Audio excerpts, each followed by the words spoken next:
Right? And I'm not playing no games. Yeah.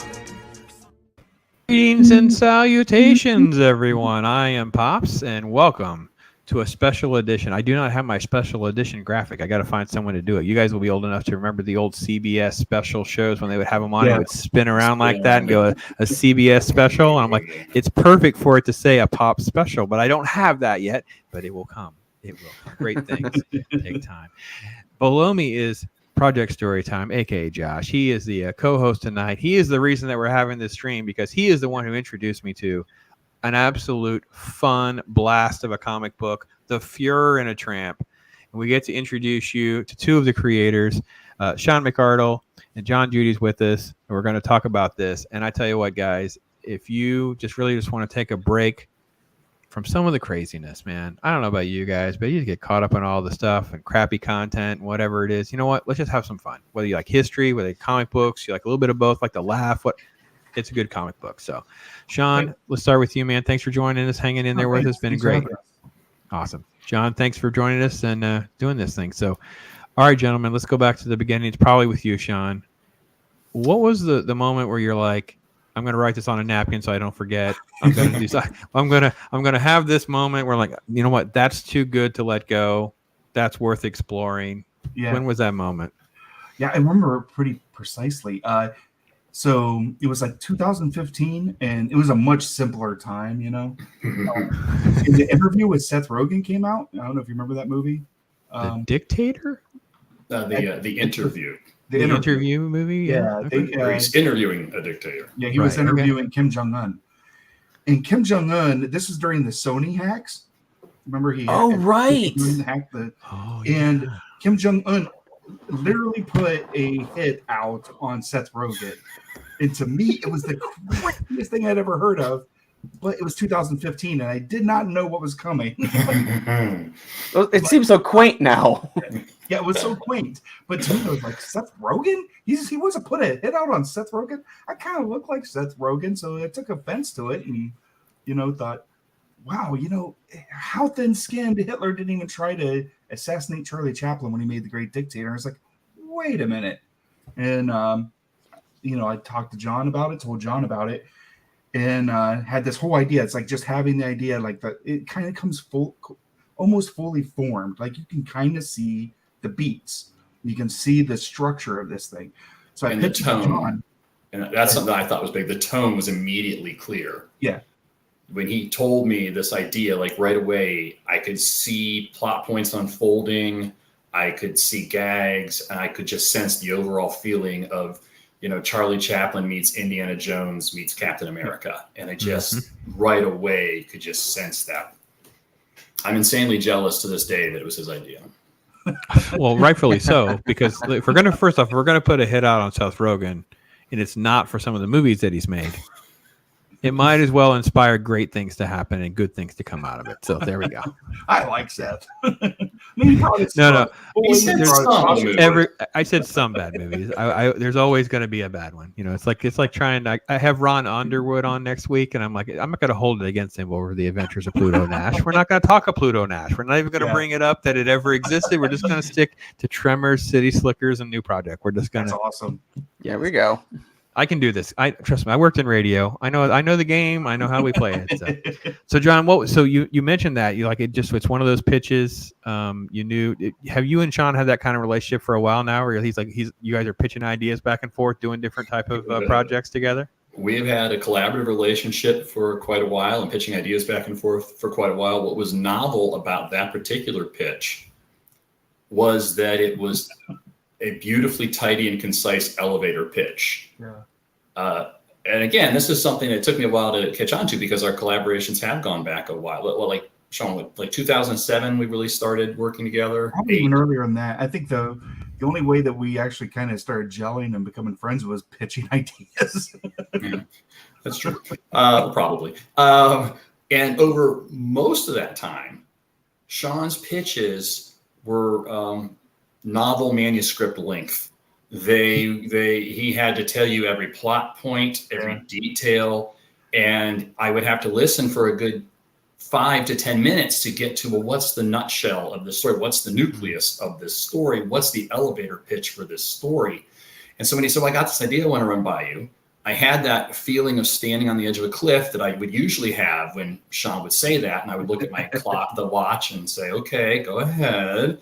And then he tells me this pitch, you know, the interview. Well, what if Hitler tried to kill Charlie Chaplin? Full stop. That's it. He's done. And it took like a moment. Wait, what? Oh, yeah. What if he did? Yeah, that's what was different about it. And I will say it fairly, since then, I have come to learn that Sean is not the person I first started collaborating with. He's a different Sean. It's a Body Snatchers type thing. That's one of the projects we're going to work on, the story of what happened to the original Sean. You can write that one. There's a there may or may not be a director's commentary for said project. I understand. Okay. Now, though, I'm just reveling in the current Sean. I understand. Josh, when you hear that, like, this is the backstory and the nucleus, doesn't it? I mean, for me, it just kind of makes me just appreciate and revel in this more. Like, this is just, oh my gosh, this is great. You don't always get that, right? No, you don't. Usually, it's, you know, someone comes up with an idea, and then, you know, there's a lot of tweaking involved and everything, and a lot of back and forth. You guys just seem to have a nice natural flow, which is, it's nice to see. Well, neither of us are big drug guys, so the tweaking's kept to a minimum. He said so, big. We're minor drug guys. And obviously Josh, he showed this off, and I panicked because I thought it was amazing. And then, of course, I'm like, you guys are like, yeah, we can chat about this. And I'm like, well, I don't actually physically own a copy, so now I'm going to panic. How can I get copies? So I actually got mine. And yeah, there you go. It shows up. And then I flipped it over. And this is what I actually show everybody to promote your book, by the way. I got this comic book, and then I show, well, let's do this justice. Sorry. I totally, boomer is a verb. I may not be old enough to be one, but I sure can do it. That's what I show everybody at work, and I see a normie or whatever. What are you reading, Brandon? What do you got? What do you got going on, man? What's up? What do you got, Pops? I got this. And people are like, oh my God. I'm like, yes. And it's so much fun. It is hysterical. And by the way, all you got to do to hook people, folks, you just turn a few pages in, and next thing you know, I have naked Charlie Chaplin in a scene with FDR. And I'm like, I could have been your PR department, and we would have sold at least 5 times more books doing this. You see Charlie's ass no fewer than 3 times in the book. That joke, it is old school comedy where they teach you to get them laughing, get them to where the point where they're going to pee and then go one more step. And then what? So it's like, that's how I felt when I read it. I'm like, oh my God, he knocked FDR over. He's still standing there butt naked. And he's always touching his crotch. Oh my God. I'm like, I haven't had this much fun reading a comic book, guys. I'm telling you what. And yes, Leia Rose is in chat. And yes, Leia Rose, I kid you not. It is off the chain fun. A lot of it was us just entertaining each other, trying to make each other laugh. That was half the time. It was just that, not even thinking about how anybody would respond once we make this thing. It was just making each other laugh and enjoy some of the gags. I mean, I remember when we sat down and we came up with the Hitler mobile. I love the Hitler mobile. That was amazing. We so hard at our own stupid joke, and I sat there and drew the thing. Yeah, we were jamming, because usually the way we would collaborate is, you know, Sean will work on a few pages and then send it to me, and I'll make my suggestions. I'll work on a few pages and send them to him. But this time is one of the times we were actually there together, passing the laptop back and forth and typing. And in that sequence, I remember this vividly. It was a great night. It was a blast. One of the best nights, yeah. As much as I drank, I can't believe I remember it this vividly, but I do. And what happened was, we got this point, and Sean says, okay, now the Nazis are going to drive up, and Charlie's going to get into the car with them, and then they're going to follow the car. But that's so boring. We need something interesting to happen there. And I said, I had the Hitlermobile with swastika jet propulsion. And Sean takes out it and sketches it out before he'll commit to it. So let me make sure it looks okay. Yeah, okay. You know where that came from? Remember, there was an old Batmobile in the 40s that had a Batman silhouette head on the hood. Yeah, because he had the ant. They look like ant ears, or like antenna almost, like for the cow. It was the most ridiculous Batmobile. And as a kid, every time I saw the Batmobile, I thought, I don't know. That kind of looks like Hitler on the hood of that car. That Batman head looks a bit like Hitler with pointy ears. And that was there. And so something about we need something to happen with this car and Hitler. And I just reached into my 7-year-old's brain and pulled that out and said, Hitlermobile it is.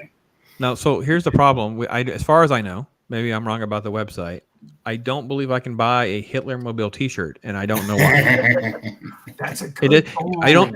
It needs to just a sketch. I don't even need it to be explained because I actually want people to go, "What is that on your shirt?" I'm like, "Well, that's the Hitlermobile," like as though they should know. And I'm like, "You haven't read this piece of literature?" Of course, get your own freaking Hitlermobile shirt, you crazy person. What if it gets co-opted by the Proud Boys? That might be. You put in parentheses, like not for Proud Boy use, something like this. If you're gonna do it, just go. Oh, if you're afraid of it, you head it off at the pass. And I feel like such a sellout seeing our merch in Hot Topic, and a Hitlermobile shirt would really light up the buyers for Hot Topic. They'd see that and be real excited. Maybe it could be big though. I don't know. Maybe it's just me. So, yeah. Josh undersold this for me because he did not know how much of a history fan I am, and of course a little bit of a film nerd, especially with OG Chaplin, Keaton type stuff. And so was it just something that just by default happened, or how was the evolution into let's use some actual historical photographs, let's use some things, and just basically just rip it right into there? Oh, that's Sean. Sean's a history nut and an alternative history nut, so he really wanted to get that right, get that down. He did all that research. We had about a year to work on writing it and wait for Dexter to get ready. He was busy working on Cure Epson, I think. He was wrapping up another book that he was on.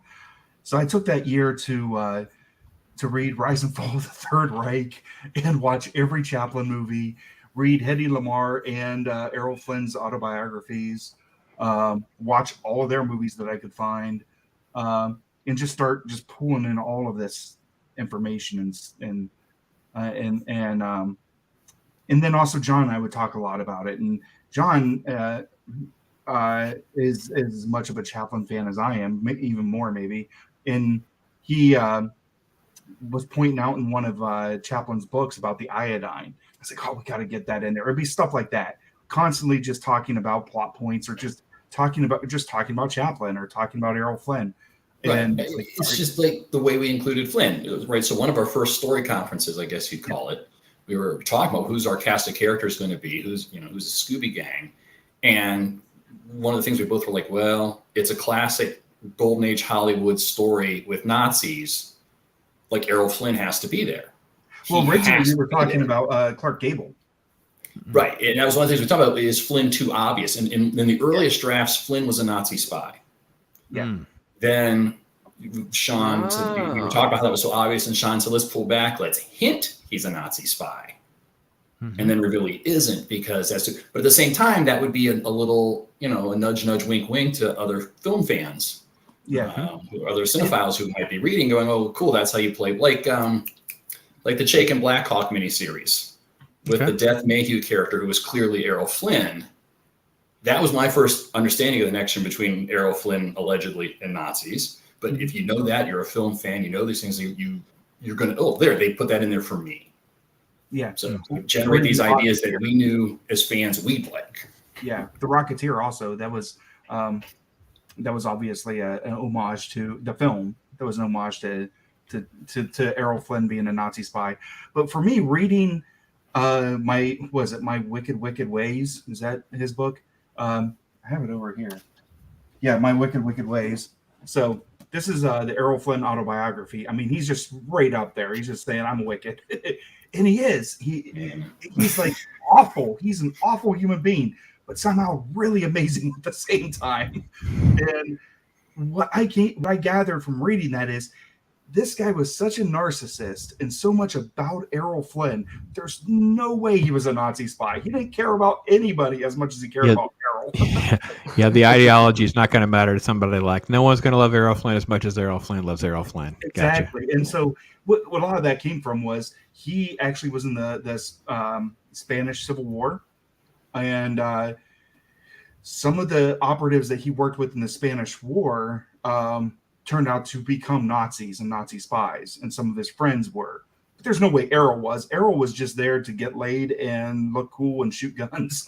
He didn't care about any of that stuff. He didn't care which side he was working for. He just wanted to go out and be in the action. Gotcha. He wanted to be Hemingway is what he wanted. He wanted to be Hemingway, you know? He wanted that Hemingway life.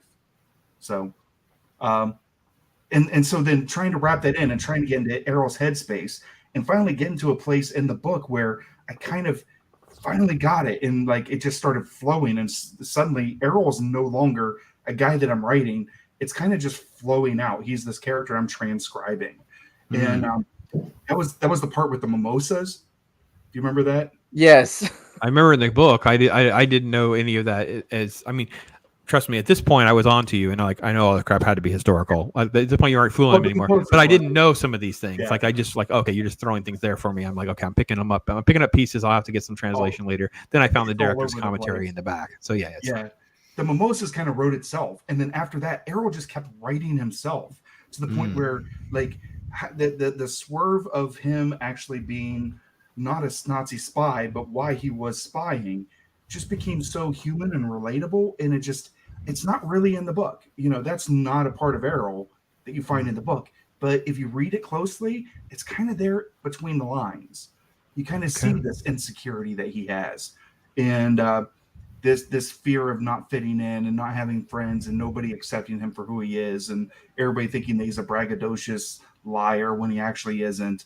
You could see that in the lines, and being able to take that and then put it into the story. That was just so much fun. That's the stuff that I really, really enjoyed.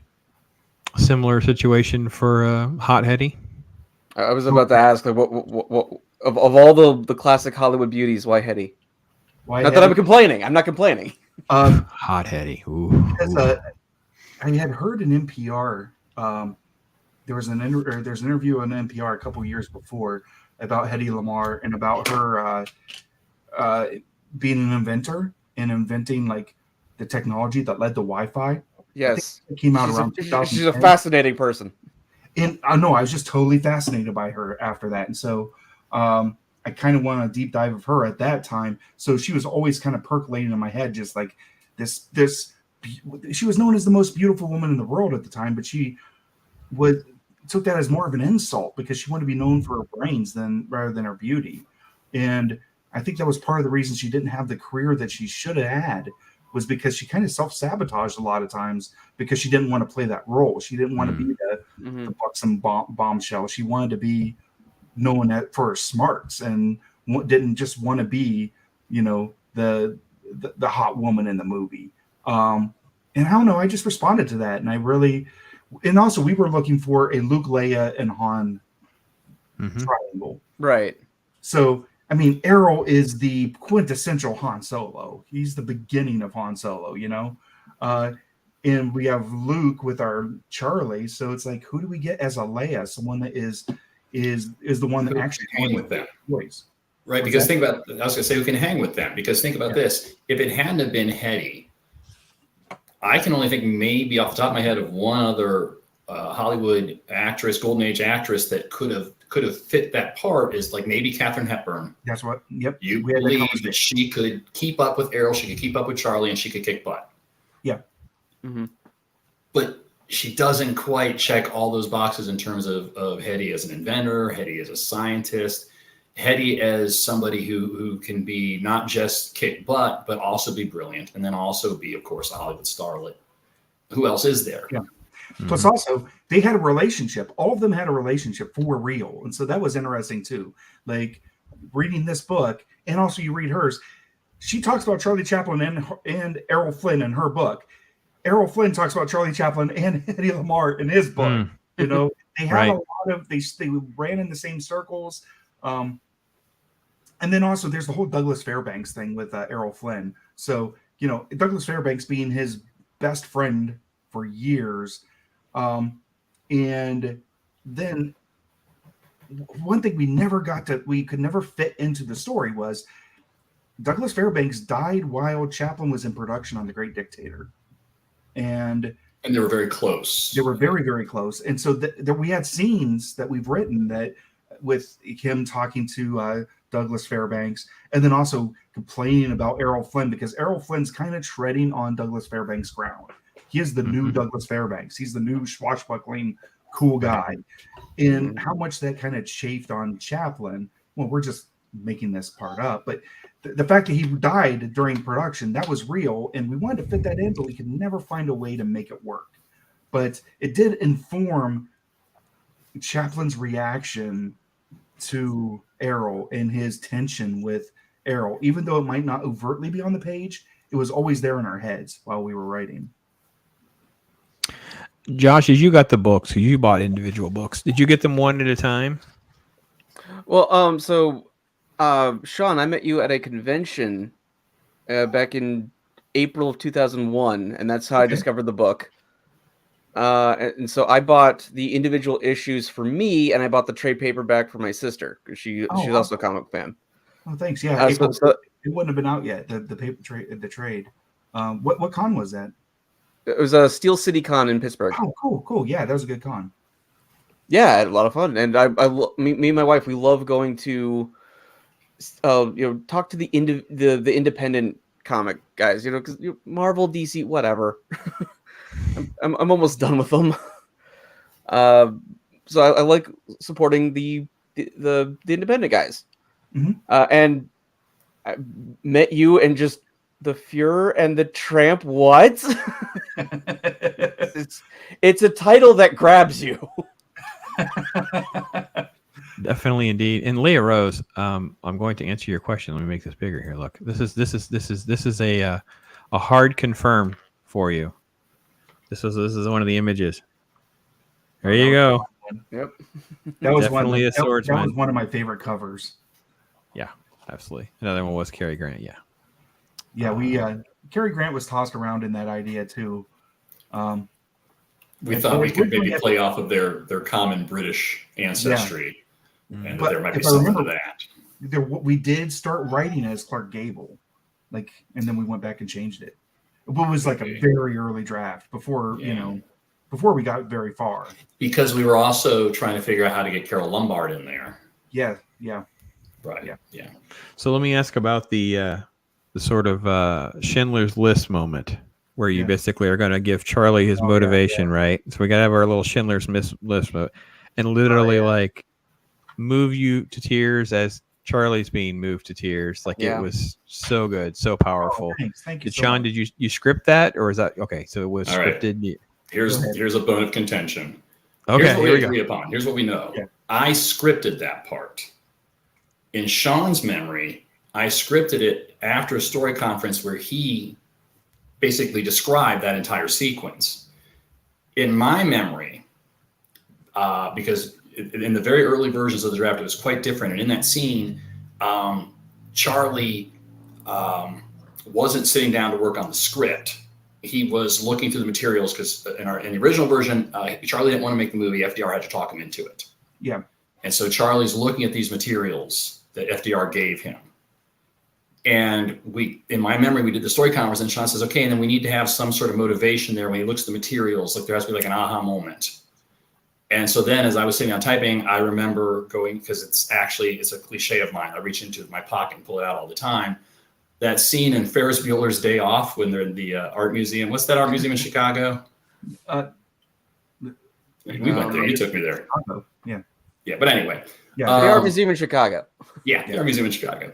And he sees the Sunday on the Grand Jatte, the Seurat painting with the little screaming kid. And the camera goes back and forth between Cameron and the kid, cutting in, emphasizing the trauma between them. And in my memory, I'm sitting down typing this, and okay, here we need that moment that we talked about. Oh, here's this. I will say this.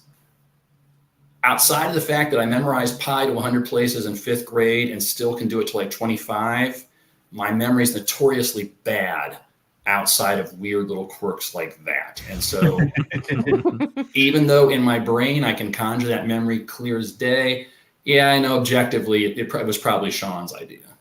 John's just putting in For like me, a it was- casual protest, not a hard protest. Yeah. He's just like, Well, I'm no, not going to this- file a oh, copyright claim, the but I'm beauty going to of it. like keep my finger there just in case. No, we love this part, or at least I do. I love the part where you're working on something so fervently and closely together, pitching ideas back and forth, that the idea becomes its own thing. Yeah. And we can't remember who had And we do what that idea. all the time when we look back on stuff we collaborated on, and we don't remember who came up with which part.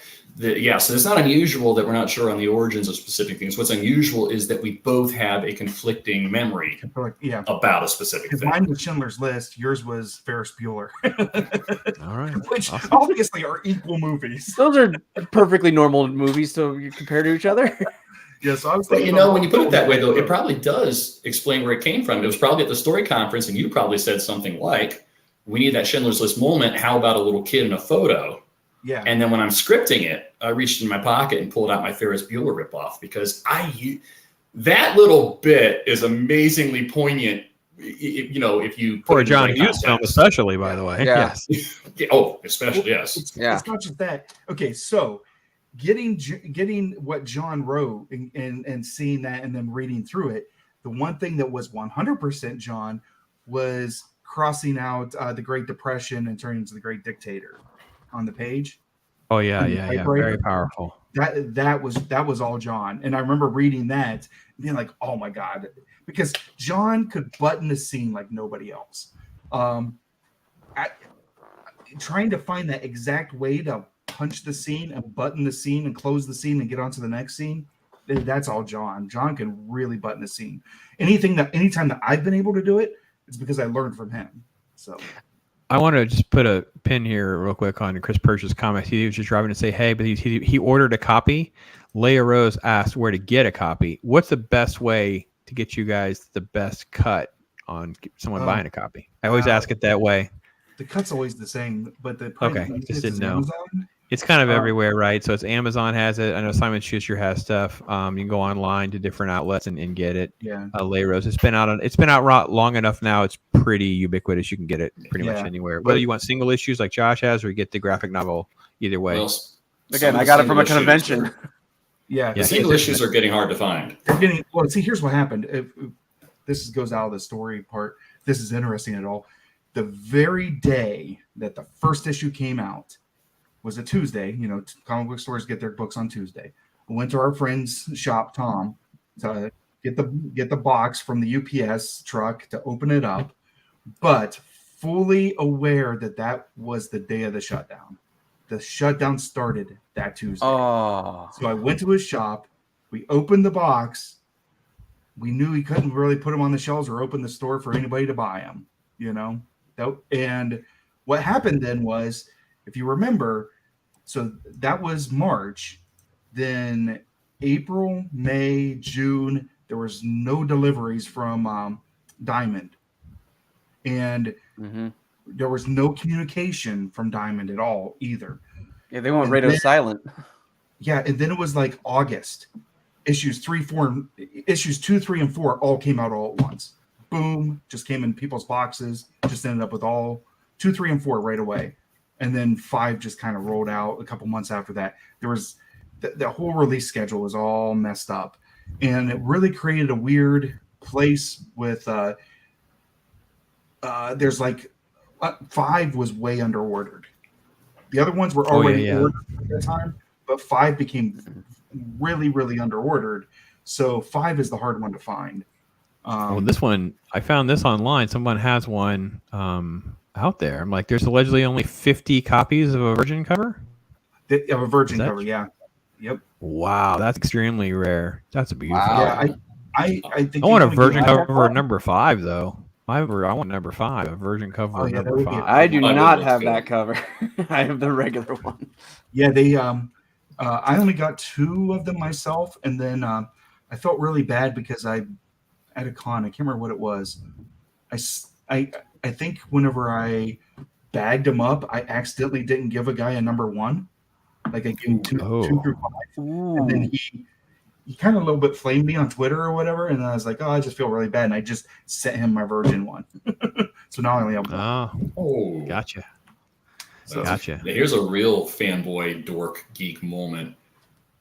I actually splurged and bought a slabbed Virgin 1 with a 9.8 and a little 1 of 50 certificate. You've seen it, Sean. You might not remember, but you've seen it. I know.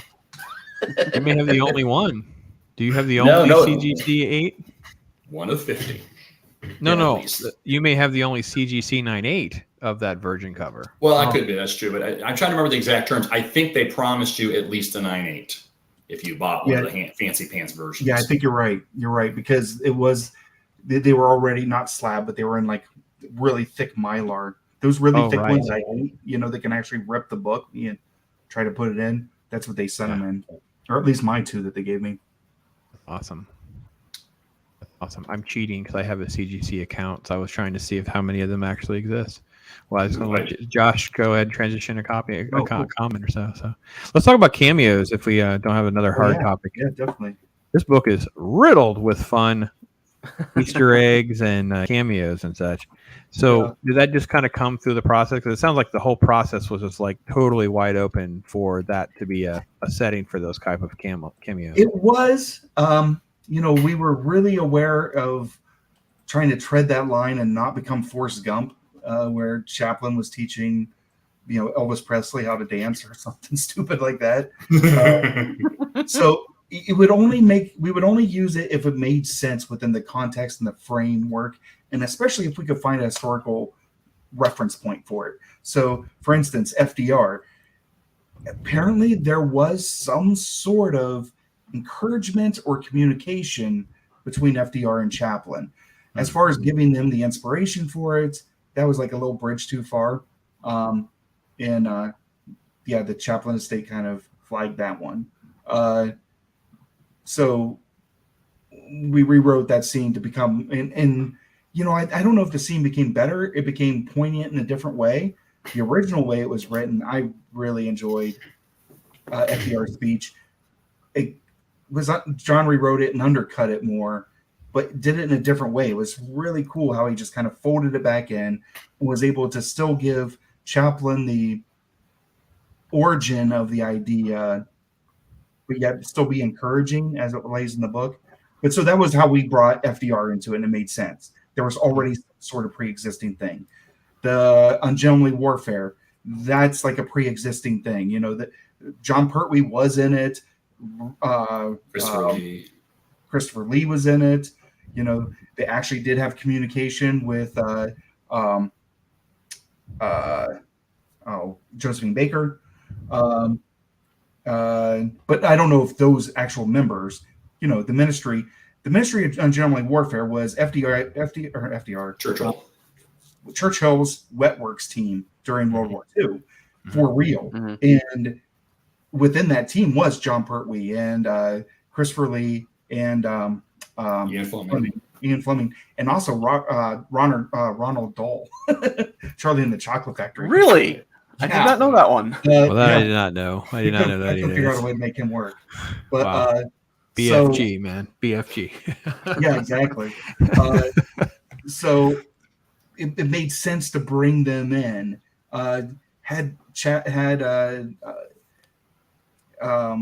Flynn work with them. I don't know if Flynn ever had any contact with any of those guys, but it kind of made sense with some of the things that Flynn was doing in Spain and in Europe at the time. So all these things would make sense. It wouldn't be like too far out to believe that they would have these connections.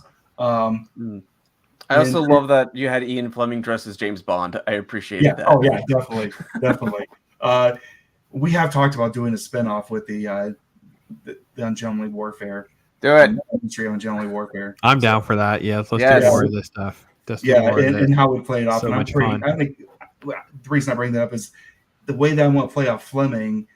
That's going to be the fun one, because Fleming was kind of braggadocious, but from all accounts that I could read, he actually didn't really have game. The guy that had game was Christopher Lee, I'm And gonna say Christopher Lee's a boss. Like, I mean, just Christopher Lee's like a top tier human.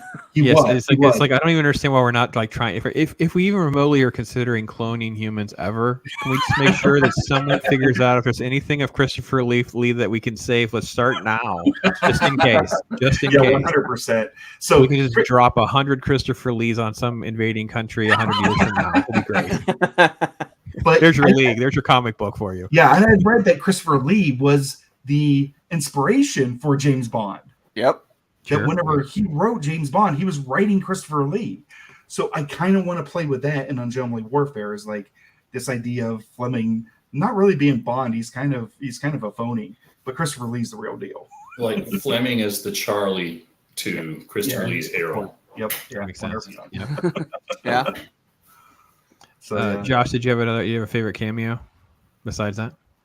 Well, Ray Harryhausen. I love him being like the Q, giving them everyone their gadgets and stuff like that. I love that. Fun. That was fun. That was a fun, just throwaway one. Yeah. But mine was Hitch. Makes sense. Yeah, mine was Hitch. Like, it was just this perfect droll time for Hitch to show up, and just his dialogue I thought was spot on. And yeah, that's great. It was awesome. That was the one that we talked a lot about, because originally we were talking about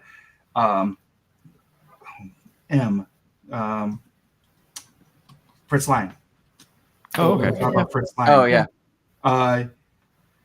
And for a while we were going with Fritz Lang, but then there just got to be a point where we were just like, fuck it, got to do it, Hitchcock. If you're going to do a director, it's got to be Hitchcock. You know, Hitchcock at that time was still in between England and the United States, had just made Rebecca, or was making Rebecca, or was going to remake Rebecca. So it's somewhere in this area where he was still going back and forth, because he was also making propaganda videos for England. Right.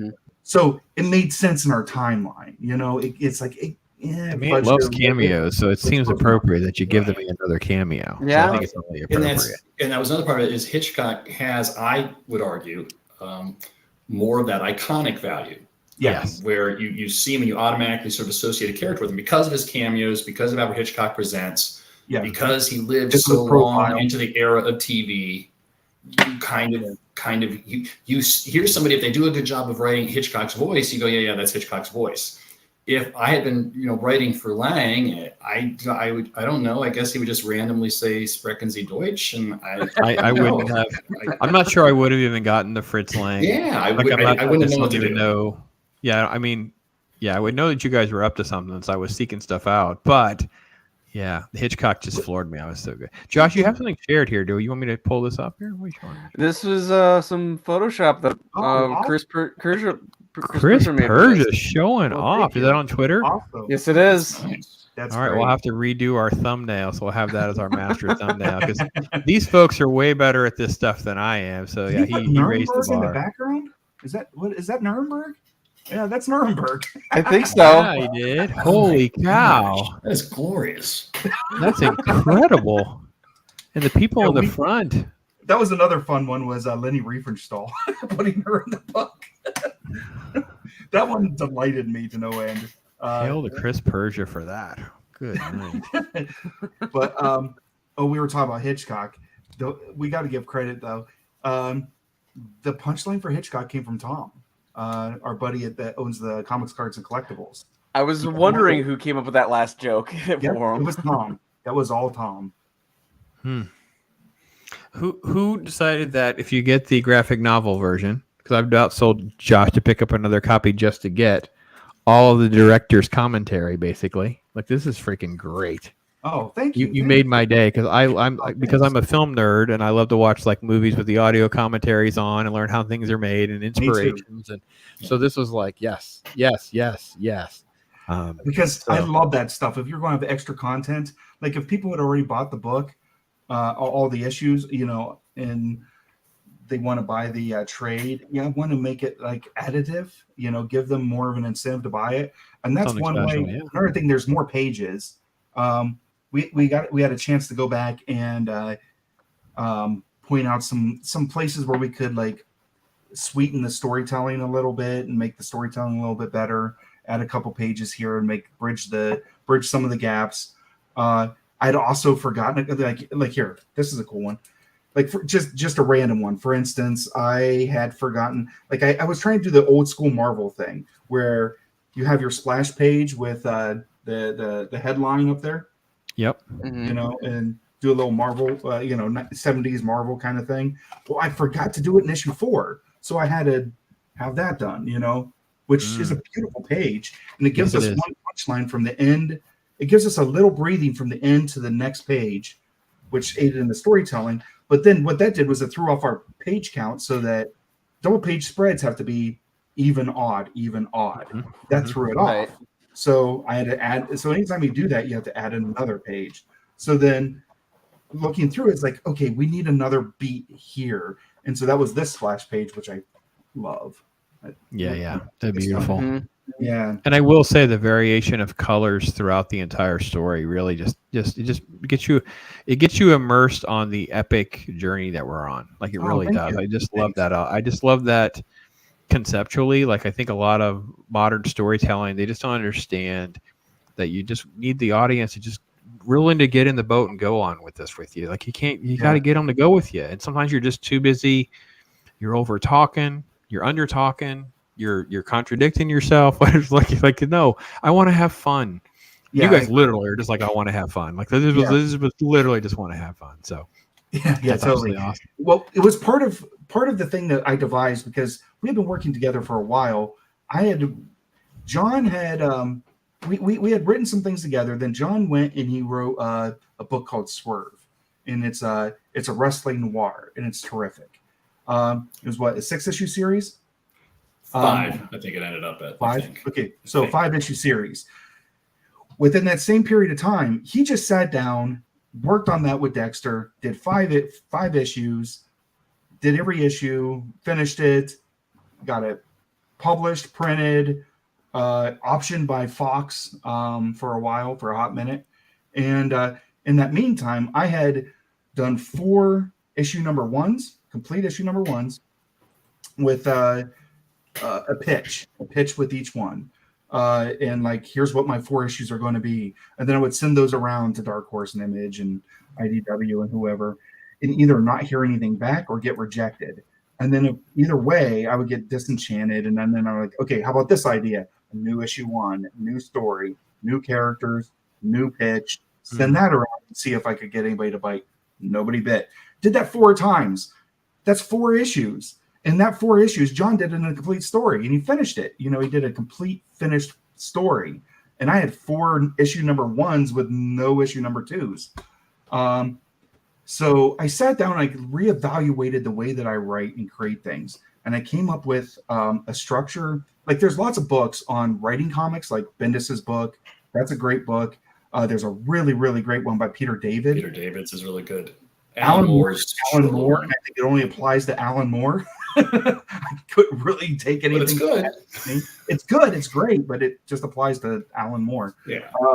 It's like reading an ambidextrous person's manual on how to be ambidextrous. Yeah, exactly. Congratulations, but I can't do it. How to be the foremost genius in like comic Top of the mountain that none of us can achieve, we can aspire to be. Yeah.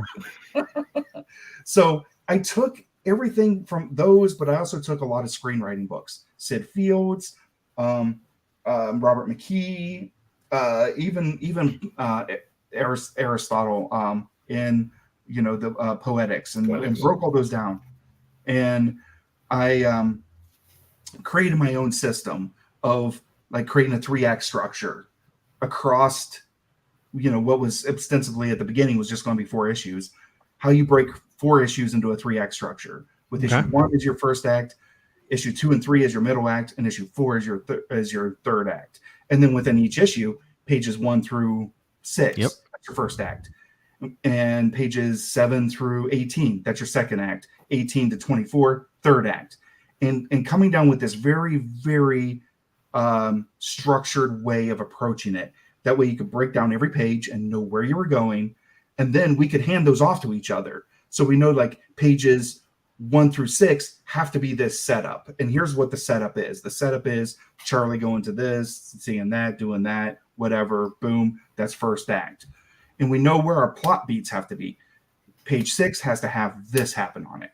Sometimes page 6 will become page 9. Fine. but at least it was a structure for us to work Right. on. And it made it very easy to collaborate back and I was forth. going to say, it seemed like it would increase the ability to communicate better with a collaborator, because then you can say, okay, we need to revisit, Act 2 of issue 3. We're kind of stuck here in this page, and this page. Like, we got to figure something, So it seems like that would be, yeah. And what it did was, I always got lost in the weeds of the second act. I always knew how my story started and ended, but the second act, I could never figure it out. Mm-hmm. And even when we were doing this one, I was kind of stuck in it and trying to flesh it out. And then, you know how Fathom Events does like the screenings of classic movies? Absolutely. TCM, baby. Yeah. I've had Raiders press of the Lost screens Ark. for years. Those are great. Oh, they do. Oh, yeah. Raiders was awesome. So I went to go see Raiders, and of course seen it a gazillion times, but sitting there in the theater with my buddies watching it, and as I'm trying to work out my second act structure, and I was like, holy shit, I get it. I know exactly what I'm doing wrong now. What I had composed and what I was working on was basically, I took Indy, like at the school with Marcus and stuff, and they're looking at the Bible. They open it up, and he's like, yep, see, there's the Ark of the Covenant. He's like, all right, see you guys. Gets on the airplane, goes straight to Egypt, and lifts it out of lifts out the Ark of the Covenant. He doesn't go to Nepal, doesn't meet Marion. He doesn't get the little dial. He doesn't go to the medallion. Yeah, he doesn't get the medallion. He doesn't, bad dates, with the dead monkey. Skip all that stuff and just go straight to that. And that's what I was doing. Is like, I need this to weave. I need this to kind of weave instead of going straight for where my plot is heading. Yep. And Hitchcock said it. You gotta have reasons. That's where the MacGuffin comes from. You gotta have something to carry around. You gotta have a reason to keep moving from scene to scene. Otherwise, people just don't care. It can't be linear. It's got to weave, and that completely changed the way I write. It awesome. 100% changed the way I write. I had to be honest, John. No one's ever explained it like this before, and I've interviewed writers. I don't know how many authors of books, and people never get into this level of the weeds of like the structures and the structure within the structure. Because I did the same. I wrote one novel based on an idea my daughter had. It was the same kind of thing. It's like, knew where I was going, knew where I was ending. Yeah. Then I would like take chunks. Okay, now I got to take the chunks and make the chunks. And like I had to deconstruct it all. I had no idea what I was doing. I'm reading all these books, like you say. Some things would click, some things don't click. Yeah, you read something like Alan Moore would be like, okay, no, I'm probably lost. I think I took a step back. I think I just failed a test. I don't. So, wow, man, it's been just the time is flown by. I looked at the clock. I was like, oh my crap, it's 8:15 already. Josh, let me throw it back to you, man. What do you want to hit on here, man? Because this is, guys, if you haven't got a copy, you gotta get a copy. It's a lot of fun. Have a lot of fun. Oh, thank you so much. I was trying to think if there was something else I really just didn't want to make. I'm going to kick myself. I mean, there are just double spread mind mustache. Oh my gosh. I mean, I know we can't have a T-shirt. I know we can't. But I was like, oh my gosh, this is beautiful. Okay, well, we'll see what we can do. No, I know. No, we should. I'm not going to buy that one. I'm going to be honest. That one actually came from my daughter. She pitched me that idea. She said, Charlie needs to beat up Hitler and rip off his mustache. Oh, yeah. Yeah. I was like, that's going to happen now, honey. That's totally going to happen. Well, let me ask about the cover, the picture. So, How on earth? Actually, we were the Virgin. It actually comes from that Virgin cover that you were talking about. Yeah. When we were the way that those work, I bet you a lot of people don't realize this. So this is interesting to me because I didn't know. There are other companies out there that will pay to put a Virgin cover and do a 50 print run of the book. That's not the publisher, if you know what I mean. So there's usually comic book stores will sign up for that kind of thing. Sometimes comic book stores will too. Right, so like Pops wants to pay. I said, Sean, listen, for your next book, I want to buy 50, but they're Pops exclusives. So they're going to be Virgin covers, or they're going to be green, or they're going to be sketch, or they're going to be whatever. I'm going to pay for the 50. The 50 are mine. Yeah, gotcha. I'm down. That's kind of the premise, right? Yeah. So they were they had offered to do that, and they wanted to know if I had any ideas for other covers. I'm like, not really, but how about this? And I just pitched that one, had Dexter draw it, and I colored it and submitted it to them, and they decided they just wanted to do the Virgin cover without the FUHRER and the Tramp on it, which is fine. Sure. So then I had this artwork that I really enjoyed, that I liked, so I decided to put it on the back. It's awesome. As simple as that. It makes me laugh, man. It's the pitch. I leave it on my. I left it on my. So for like literally like the last 2 weeks, I've had it with me at work. I've been rereading it, carry it around, whatever. And I always lay it down with that face up because that's the conversation starter right there. There was a time where we talked about making that the front cover, but I don't know why they said no. So I've always said if it gets a hardcover edition, that's going to be the cover. That's going to be the legit cover. I have mixed feelings about that. I got to be honest. I kind of like it being because this is more flashy. This is intense. I like that. And it's almost more representative too. Yes, this is a better representation of the story. This almost puts you into the parody category. Like this puts you more into like, am I going to be reading, a Sergio Gru book? What am I reading here? What am I getting myself? Whereas we want to have that's not our that's part of our journey, but that's not the journey. We don't want to mislead people. We went a little Sergio in the book. Did you notice that? Yes, there's a couple spots. Yes. That part was so much fun. I do have a question. Why the shitting on Sydney? Because his brother was very, very supportive of Charlie throughout his career. All right. So originally, I shouldn't say really, but one of the early ideas was that Errol would be a spy and it'd be a double cross. And when we discounted that for being too obvious, but Sean said, we really do still need a surprise. We need a surprise reveal. Oh, who would have seen that coming? Who would have known that was a traitor? And when you look at it that way, like Sydney was really the only option. And also we had nothing else to do in the story. Yeah. And so I had pitched it as he's a dupe. He's not deliberately malicious. He's not deliberately he's one of these, one of the Germans who voted for him because, he's going to make the trains run on time, some type of thing. And so that way there was at least a little out. It wasn't like he was like, I also hate Jewish people. Right. I want to support Hitler. It wasn't like that. It was like, I know they say he does some bad stuff. I don't know about that. I know about the good stuff. Plus giving him also the motivation of worrying about the fortune they had built based on our knowledge that, Sydney was the guy who kept Charlie alive for a long time. And he was the breadwinner essentially. And, and so I thought that gave him, so I pushed all this to Sean and said, hey, look, it makes him a little more sympathetic. It makes him a dummy, not malicious. And I know that I'm assuming this is why you're asking, because Sean was like, yeah, but it's kind of mean. Yeah. And I still argued for it. And we pulled back and we voted. Sean said, I'm not going to do that. And then around writing issue 3, we went back to it because it fit. It was the only thing that fit there. Yeah. And I didn't feel bad about it at all for all those justifications I just made until we got contacted by the Chaplin estate. And then I was like, really? Oh, that's right. He is somebody's grandfather or great grandfather. And I did and the stuff with Charlie and the iodine. Oh no.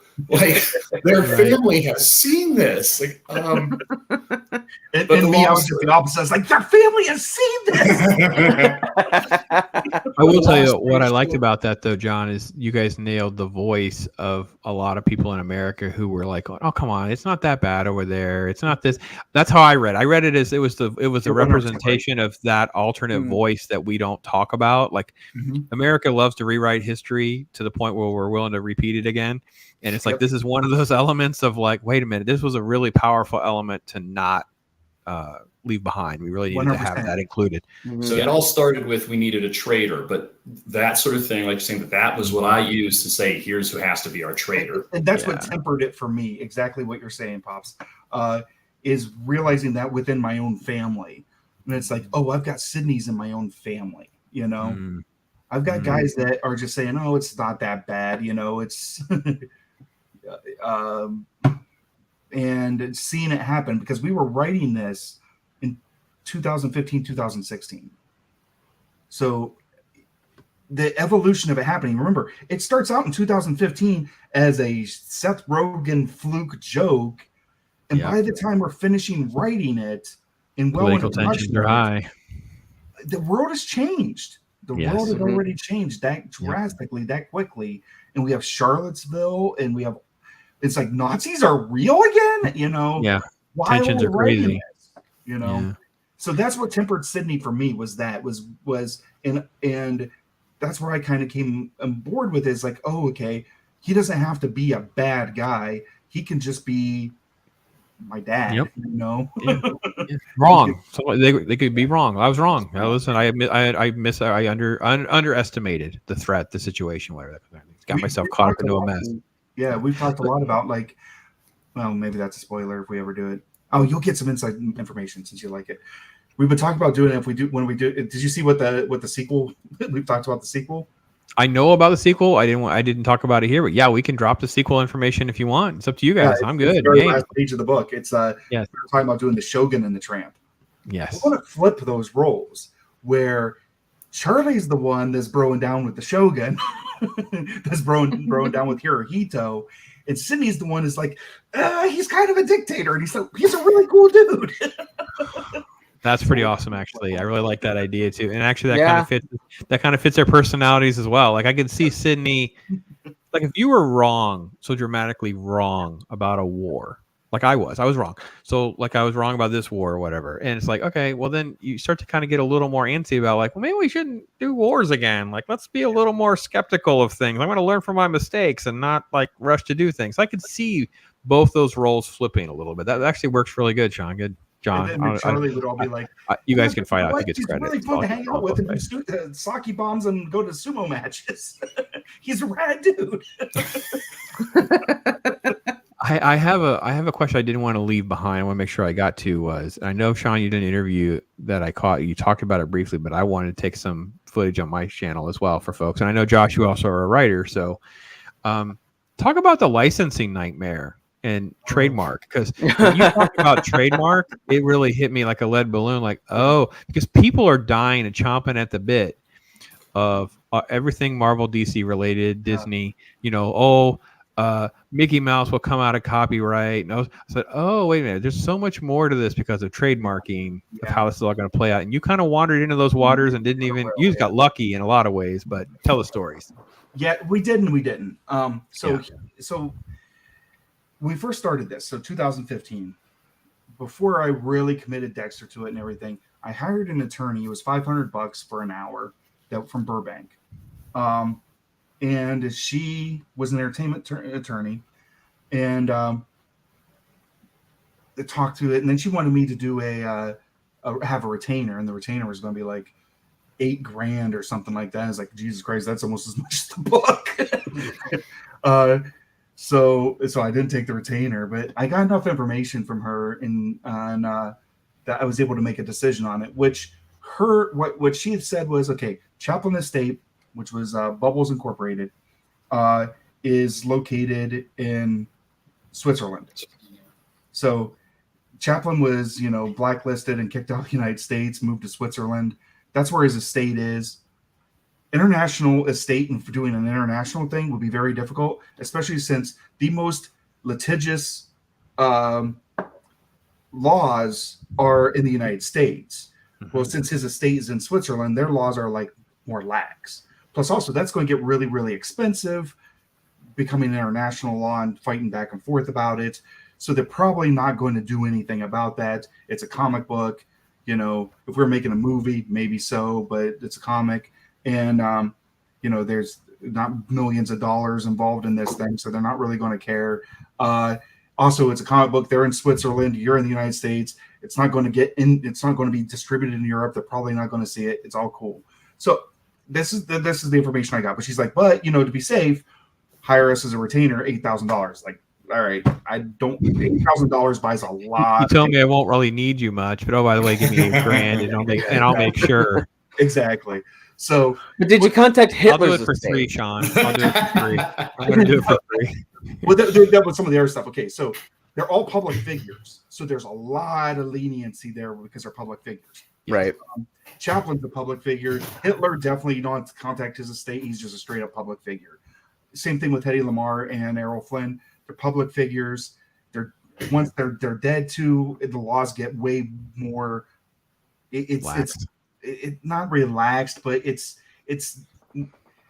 all of the cards are in our favor. Okay, this is 60 years ago, 70 years ago. They're all dead. They're public figures. All the cards are in our favor. We've got all the trump cards. Okay,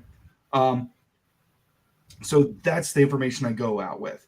So we do the Kickstarter, and it's a very successful Kickstarter. And I talked to other people who had done Kickstarters about Charlie Chaplin, and one that did a Kickstarter in Errol Flynn, and also a Hitler one. So man, there's 3 guys now that I think about it.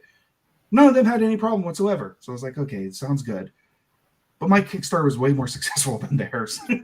And the last day, or second to the last day of the Kickstarter, I got a cease and desist letter from the Chaplin estate. Oh. So Yay. so I talked to Andy Schmidt, who was the editor of the book. Andy was a editor at Marvel for years, and then he was an editor at IDW, and he worked at Hasbro. So, you know,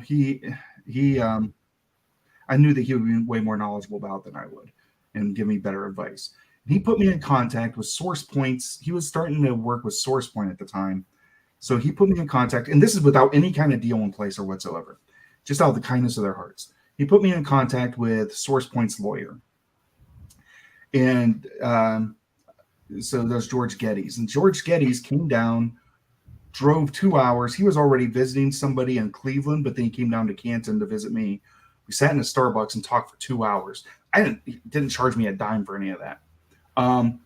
And he gave me a lot of good advice. Now, George is a trademark lawyer. He's not an entertainment lawyer.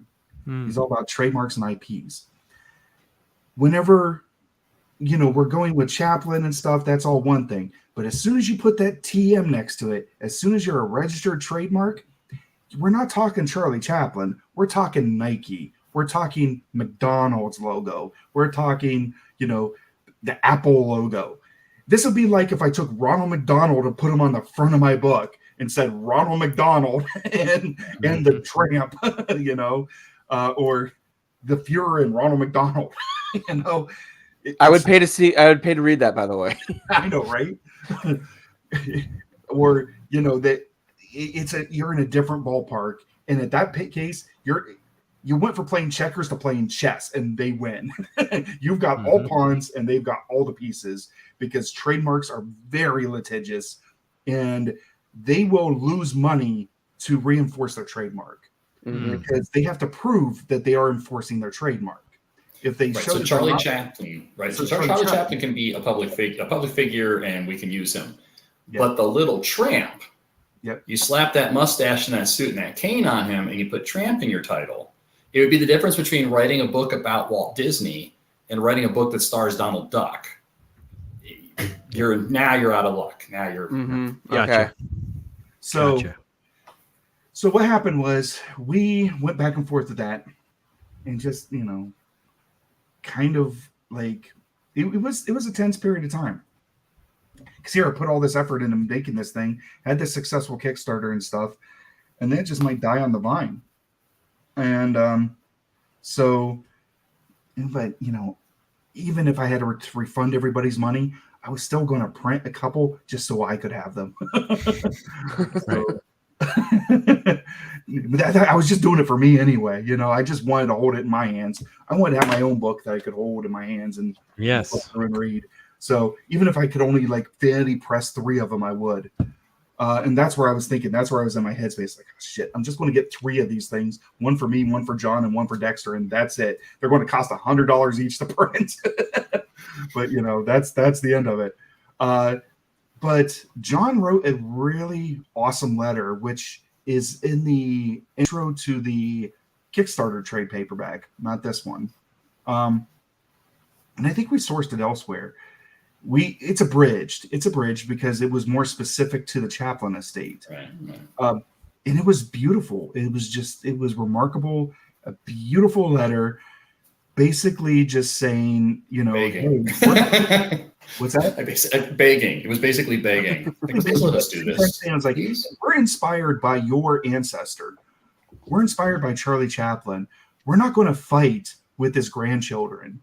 That's just not going to happen. We're, you know, at this point, we're not going to fight with his grandchildren. But we think this message that we have, you know, the things that he was fighting over and that was important to your grandfather is important to us. And it's reflected in this book. And it was beautiful, and they accepted. And so, you know, we made a deal with SourcePoint then, and SourcePoint paid for the royalty fees for the so the Bubbles so we're licensed by the Bubbles Corporation, and allowed us to print the book. So That's awesome. What a journey. Wow. Oof, what a journey. Wow. people don't. And you know, I'm being way more for. I signed no NDAs on this, so that's probably different. But usually, creators aren't that forthcoming about this kind of stuff. Mm-hmm. And these are the kind of stories I wish I would know before I went into things. You know, Yeah. probably wouldn't have changed the way I would do things, but I would just like to know what's the real inside baseball stuff. How is the sausage actually made? I want to know that stuff. You know.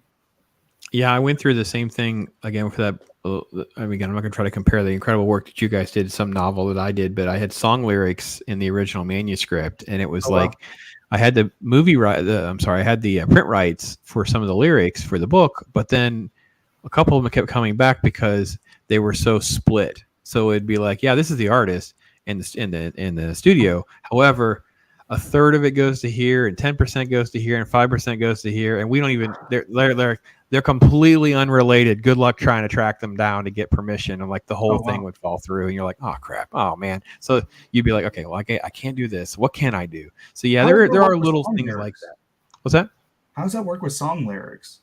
It was just tricky. It was like it was also like small print run with so much, you know, you had to pay this, you had to do this, you had to get permission. Some things were easy and free. Some things were like a few dollars here and there. It never did anything that was real expensive. I just didn't want to risk that much. So What was this your publisher that was? I self-published everything. I navigated it all through myself. Called an attorney.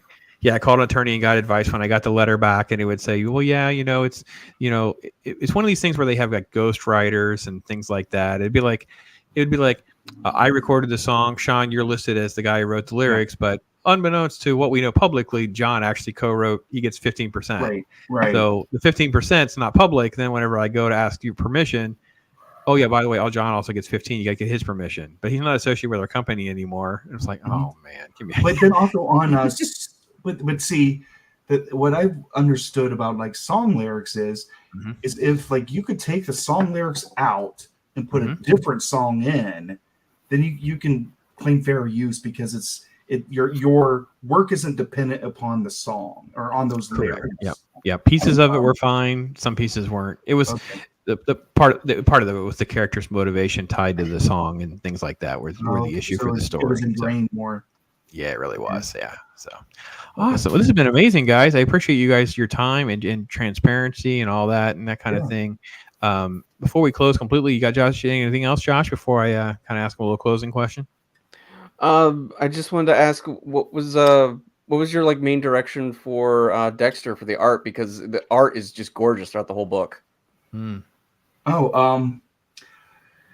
It varied. It changed. I think in the back of the book, in the trade, you can see that sometimes I would do sketches. I would do like rough sketches of what's going on.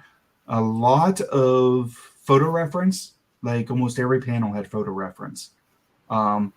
Whether it's, Nazi uniform or, a building or the way a jet looks or, tons of pictures of Errol's yacht, the Zaka, just sending him tons of photo references. Sometimes layouts, sometimes not. It just depended. It depended. A lot of those became, if a lot of times it was a visual joke that sometimes I could see the joke in my head, and it became a little bit more like the visual way the joke lays out from panel to panel is important. And the only way to communicate that was to actually do a sketch. So a lot of times it was that, because it's like the joke is a visual gag. I mean, we're dealing with Charlie Chaplin here primarily. Right. So, it needs to be visually, told. And it needs to be almost like a silent book at times. So a lot of times those had to be like really choreographed and just, sometimes rough stick figures, sometimes a little bit more than that. There's a piece that Sean's leaving out, probably out of modesty, but Sean's an artist himself. And so naturally he was able to communicate visually a lot of the times with Dexter. And then also, and I'm not saying extensive, it might be, you'd have to ask Sean. And as I said, he'd probably be too modest to say, but I know that there were art corrections that Sean handled himself. and panels that he redid himself and so forth. That's and you know, it's nothing. I mean, I love working with Dexter, and it's one of the reasons I work with him. And now maybe he's probably too modest or too nice to say otherwise, but one of the reasons I really like working with him and have worked with him is because he's collaborative with his art, and a lot of artists won't be. He's not at all precious about it. If you say, yeah. So like, I need you to redo this, he redoes it. Redo it, or sometimes it's like, you know what? I want you to draw the next page.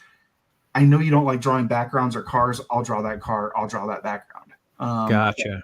You know, and then sometimes send it back to him, and it's like, hey, just do your gray wash on top of it, or do your, you know, do some of these lines so that we can just bring it back in Photoshop, and we can still keep your lines. But a lot of times, I can get, if I'm not doing figure work, if I'm doing buildings or shrubbery or cars, I can kind of do an approximation of how he inks and get that kind of a line. Gotcha. To me, I can tell that it's not quite there, but I think most people probably couldn't tell the difference between Dexter and me drawing, you know? Me, I can totally tell. He's way beyond me. But there's times too, it's like, you know what, that face needs to be redrawn, or, you know, that hand needs to be foreshortened.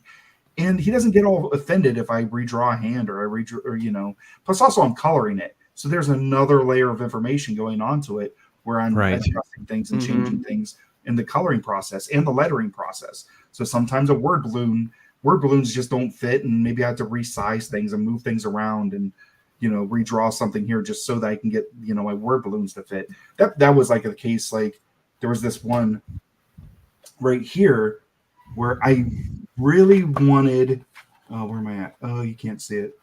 So I wanted Chaplin's speech to be, it's kind of abridged, but not much, but I wanted his speech to become a noose around Hitler's neck. So I wanted wow. Okay. Oh, I didn't even notice that. And you know, choke Hitler. I wanted him to choke on Chaplin's words. So that took a lot of like back and forth with me and Dexter, you know. Trying to figure that out. Yeah. Figure that out, but it's funny how many times like when I talked to Mike Barron, I know he talked about Archie Goodwin and others, they would really do a lot of sketch. So they could put where this is where the balloons are going to go, where the bubble's going to go. It was all thought out, you know what I mean? Yeah. Of course, we know how Marvel ran, where there were just empty spaces, and you know, Stan's like, we'll figure it out later. It's like, here, just keep drawing, kids. Just keep drawing, kids. So, yeah. Well, there were sometimes that too. It's like I just want him to keep drawing, so I'm not going to waste his time. I'll draw these things, you know. Awesome. I'll draw the pootie that are pouring water into Hitler's bath, whatever. You know, I'll do that stuff. That reminds me, one other question. Who came up with the Hitler needing a rubber ducky joke? So that was one of those. Remember I said that there was like we needed to add more. We had to like that there was a scene break there that didn't work. It was just too abrupt. And Andy actually pointed that out, our editor. He's like, this is too abrupt. You need a little bit of transition there.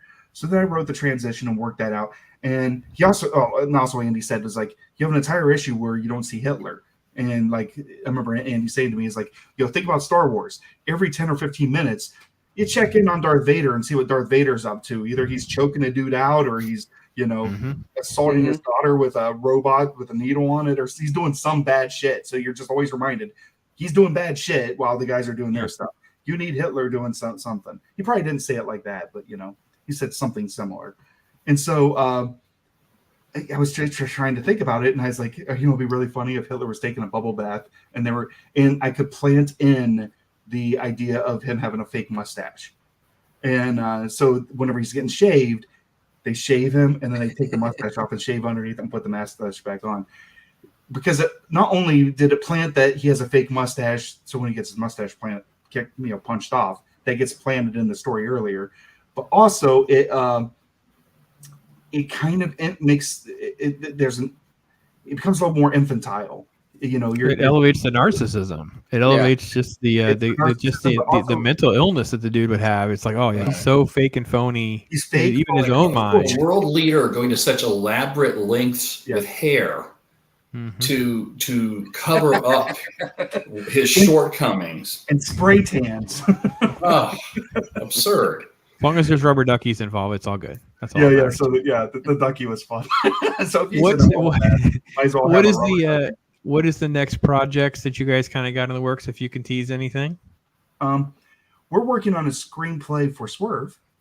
Okay, And that has awesome. been very fulfilling lately. We've been jamming on that, and that's one of those ones passing the laptop back and forth, and it's been a lot of fun. That's been fun. So, Very cool. where I shot a short film version of Swerve, like a teaser trailer, and made a sizzle reel. And once we get this kind of wrapped up, we're going to really aggressively look for financing so that we can make a Swerve feature. Awesome. Low budget, Okay. a low budget feature. And we've been talking about doing a couple things. One is like a sequel to FUHRER and the Tramp, the Shogun and the Tramp. But we've also, should we talk about the spinoff stuff that we're going to try approaching? We're this deep into it. And if anybody's listening this far, fine. So we love Columbo. John and I freaking love Columbo. So we want to make a Columbo comic book, and we want to pitch it to, a Dynamite or something like that, and try to get the licensing to Columbo and write a Columbo comic. Awesome. Nice. Listen, Just I think the one more licensing. question. I think the licensing shoe is what's going to drop. Everybody talks about Marvel and DC and these big companies and the finances, and whatever. I said, listen, it's not going to completely collapse. They'll just sell licensing. I mean, I'm just waiting for certain creators that used to work at these companies to get enough money, and they're going to be like, listen, I used to be the guy. So how much? How much? Because I'm going to sell 100,000 copies because it's me. Like, I mean, see Tom McARDLE doing that. Well, I mean, like Chuck Dixon, like, I said, if I was in charge of DC Comics tomorrow, I'd be like, Chuck, listen, I know you probably won't take the job, but just so I can ask, how much of armored trucks it take for you to take over this mess to fix? Who do we need to hire and fire? And so I think the licensing shoe would probably drop sooner than later for some of these things before we'll see crazy. And I would love to see you guys. That's a small drop. Yeah, well, that's what I'm saying. I mean, so I'd love to see stuff like this where you have these iconic characters and different things that have happened. And you did it with this book. I mean, how many people would read it? I don't even know who Hedy Lamarr is. Look, this is great. This is fantastic. So, anyway, listen, folks, I have tons of links in the description there. I'm going to add more links. I'm going to track down links for Amazon and some of this stuff that's active. Make sure they're tested out right. Because if I didn't put them in there, I'm going to put them in there. And at the bottom of FUHRERandTheTramp.com, there's links to Barnes and Noble, Amazon, right, and Schuster or something. I can't remember. I'll test them out and make sure I got them and got them right. I just checked those not too long ago. They still work. Okay, perfect. Good to know. Yeah, I actually messaged somebody today where the link wasn't working. I'm like, hey, listen, dead link. Got to go fix this. Got to make some money, man. Everybody's got to pay the bills. I'll check it again as soon as we get off here. Now I'm worried. No problem, man. No problem at all. No problem at all. This has been so great having you guys. Yeah, thanks so much.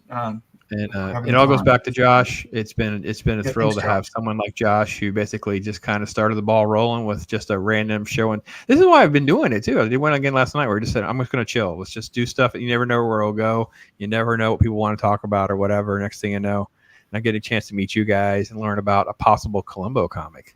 Yeah. I'm down. I'm going to give you one of those. I'm going to give you one of those virgin covers. So I don't want to get. Yeah, it's early. We've cracked the overall plot, but we don't even know the murder method yet. No. So it's real premature to be talking about that. It's very premature, but I just wanted to see if anybody has anybody's like, ooh, Columbo. I'd buy a Columbo comic. I think only John and I would buy Columbo comics. No, I'll buy one. No, I'll definitely get one.